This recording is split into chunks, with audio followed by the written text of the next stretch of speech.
আসসালামু আলাইকুম। আশা করি সবাই ভালো আছেন। সকাল সকাল ঘুম ভেঙে গেল, আর ঘুম থেকে উঠেই শুনলাম একটি দুঃসংবাদ।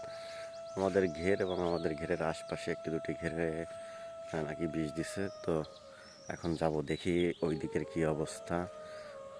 তো চলুন দেখে আসি। ইস, দেখেন এই যে একটা মাছ, মিনার কাপ। অ্যাকচুয়ালি মানুষের কোনো বিবেক নাই।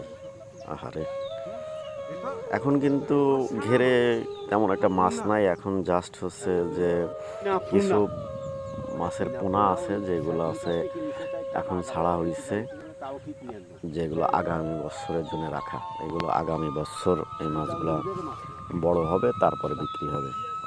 আর একটা দুইটা মনে করেন যে মাছ আছে, সেই মাছগুলো আজকে রাতে বিষটা দিছে, দেওয়ার পরে যেগুলো পারছে তারা নিয়ে গেছে, আর বাদ বাকি সব এই অবস্থা। এই দেখেন আরও দুইটা মাছ আছে যা ফালানো। জেলেরে খবর দেওয়া হয়েছে, জেলে আসতেছে। আর এখানে তো জেলে অলরেডি চলে আসছে। এই যে জেলেরা মাছ ধরতেছে। এই বিষ দিয়ে মরা মাছগুলো আবার এই পাওয়া যায় না ঘেরে। জাল টানলে মনে করেন যে জাল এদের উপর দিয়ে চলে যায়, এই জন্য পাওয়া যায় না। এই দেখেন এই মাছগুলো মারা গেছে, সব মাছগুলো উঠানো হয়েছে। অনেক অনেক বড় ক্ষতি হয়েছে। এই যে চিংড়ি মাছগুলো দেখতেছেন, এগুলো মূলত এগুলো রেণু বলা হয়। এই রেণুগুলাই সামনের বছর ঘেরে থাকবে, সারা বছর থাকার পরে এগুলোই বড় বড় গল্লা হবে এবং বিক্রি হবে। তার সেই আশা, সেই স্বপ্নটা নষ্ট হয়ে গেল। আর্থিকভাবে অনেক ক্ষতিগ্রস্ত। কি মাছ কি হাতে বাঁধে? ডুবদেন ডুবদেন ডুবদে দেখেন হাতে টাতে পাওয়া যায় কিছু। এই ড্রামে রাখা হয়েছে কিছু।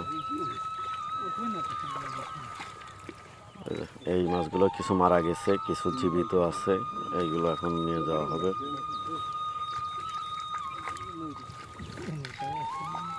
এ একটাও বাঁচবে না কাকা, সব কি মারা গেছে?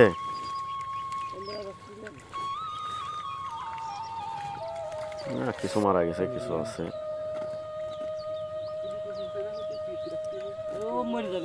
তুমি এর মধ্যে কি রেত বাকি বাঁচবেন না?